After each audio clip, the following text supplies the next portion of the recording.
Bagaimana memahami bimbingan Tuhan di masa-masa tidak pasti? Tonton video ini sampai selesai. Pernahkah kamu berdiri di tengah hidupmu sendiri dan bertanya dalam hati, Tuhan, apakah Engkau masih berbicara? Atau aku saja yang tidak bisa mendengar? Pernahkah kamu merasakan bahwa hidupmu seperti labirin? Langkahmu terasa berat, jalur terasa kabur, dan meskipun kamu berdoa, jawaban terasa jauh.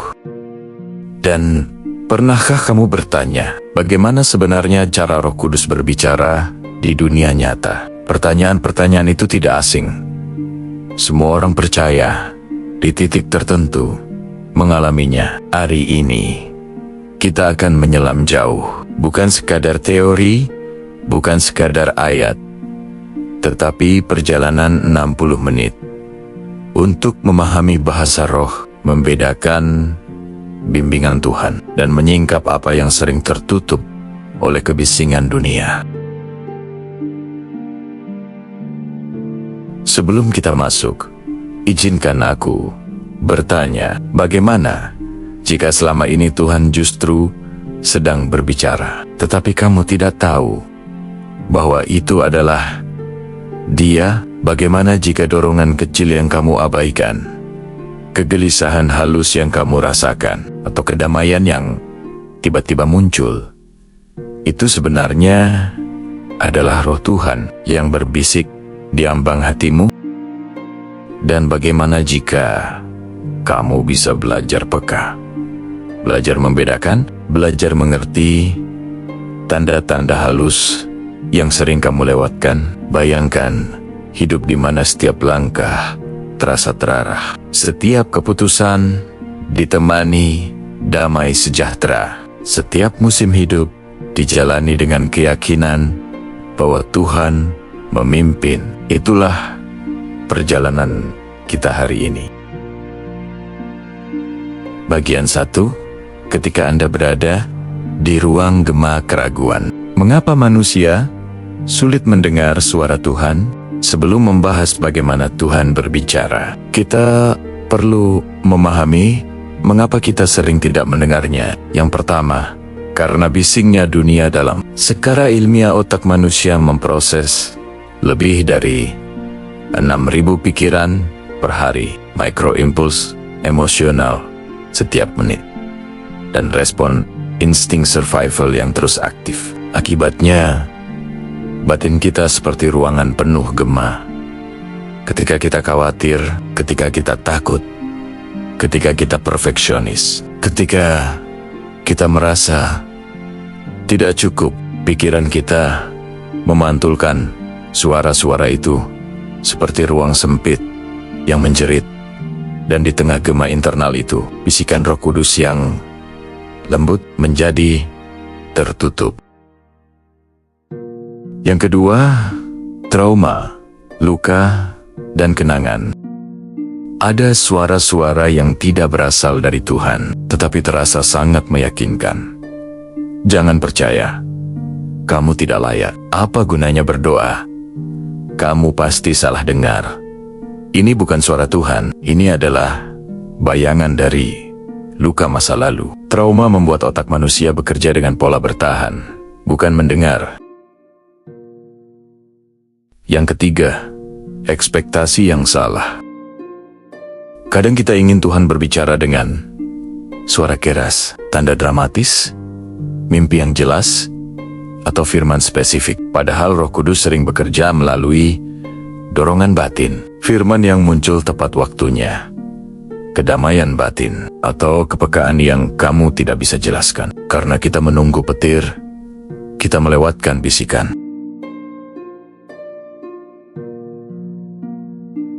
Bagian 2, memupuk keheningan batin. Jika ruangan hatimu penuh gema, bagaimana caramu mendengar suara lembut Tuhan?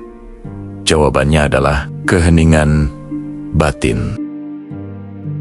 Keheningan yang dimaksud adalah bukan kosong, tetapi terfokus. Banyak orang salah paham. Keheningan bukan berarti tidak berpikir.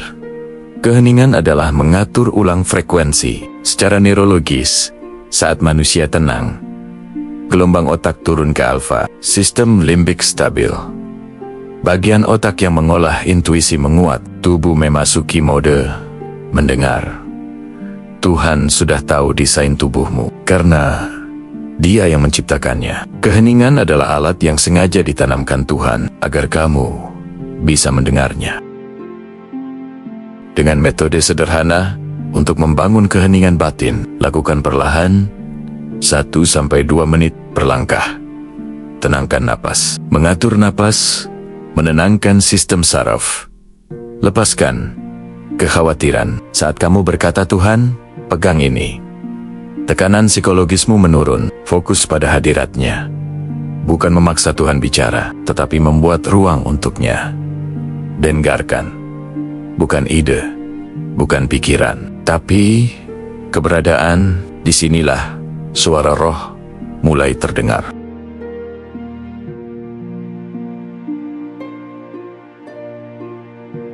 Bagian 3, bahasanya roh dalam mengenali suara Tuhan. Bagian ini panjang dan inti dari perjalanan kita. Bagaimana suara Roh Kudus terasa? Roh Kudus tidak selalu berbicara dengan kata-kata. Seringkali Dia berbicara dalam bahasa yang tidak bersuara. Mari kita bahas satu persatu. Yang pertama, melalui suara kedamaian.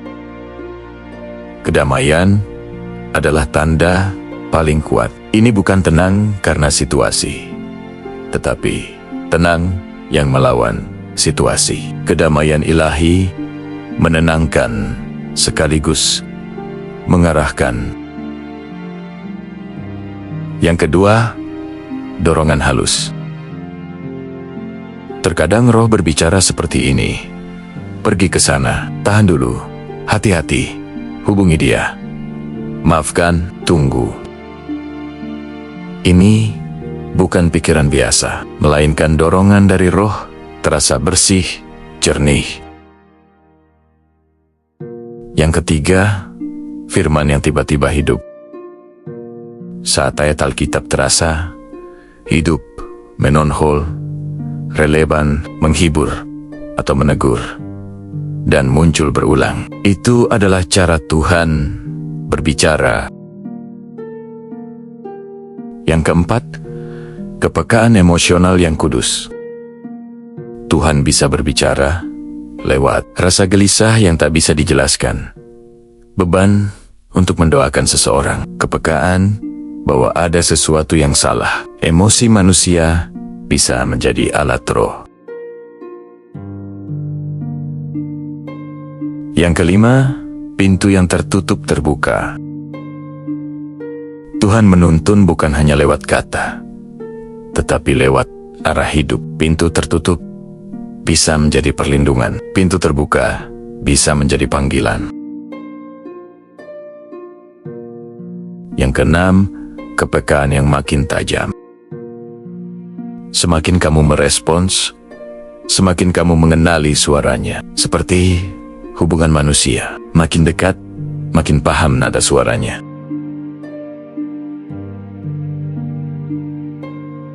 Bagian keempat, menavigasi hal yang tidak diketahui.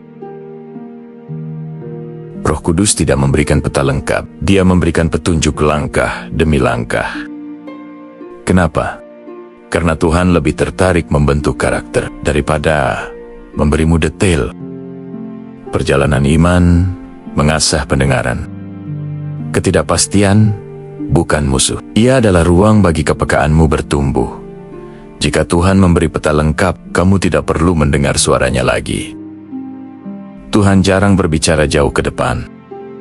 Namun Dia berkata, ambil langkah ini, nanti aku tunjukkan langkah berikutnya. Ini melatihmu, berkaya, tenang, fleksibel. PK. Ketidakjelasan adalah bagian dari bimbingan. Terkadang Tuhan menyembunyikan jawaban agar kamu tetap dekat dengannya. Kedekatan lebih penting dari kepastian. Bagian kelima, hidup selaras, buah bimbingan roh. Ketika kamu mulai mengenali suaranya, hasilnya sangat nyata. Yang pertama, kedamaian menggantikan kekhawatiran. Tidak berarti masalah hilang, tetapi hatimu stabil karena dituntun. Yang kedua, keputusan lebih tepat. Karena kamu tidak lagi memilih berdasarkan ketakutan, trauma, dorongan sesaat, tetapi berdasarkan bimbingan ilahi. Yang ketiga, hubungan lebih sehat. Roh membimbing cara mengasihi, mengampuni, dan bijaksana. Yang keempat, panggilan hidup lebih jelas. Ketika kamu mendengar, kamu mulai memahami peranmu di dunia. Yang kelima, kamu berjalan bukan sendiri, tapi dibimbing. Inilah buah terbesar. Hidup terasa dipimpin dan bukan tersesat. Jika hari ini hidupmu terasa membingungkan, jika kamu merasa Tuhan diam, jika kamu merasa kehilangan arah, ingat ini, Tuhan tidak pernah diam. Kita hanya perlu belajar mendengar. Roh Kudus tidak berteriak, Dia berbisik, dan siapa yang mau mendengar akan menemukan arah. Mulailah, walau perlahan, tenangkan hatimu, lunakan pikiranmu, buka hati pada bisikannya, karena setiap langkah kecil menuju kepekaan akan membawa hidupmu masuk ke alur bimbingan ilahi yang stabil.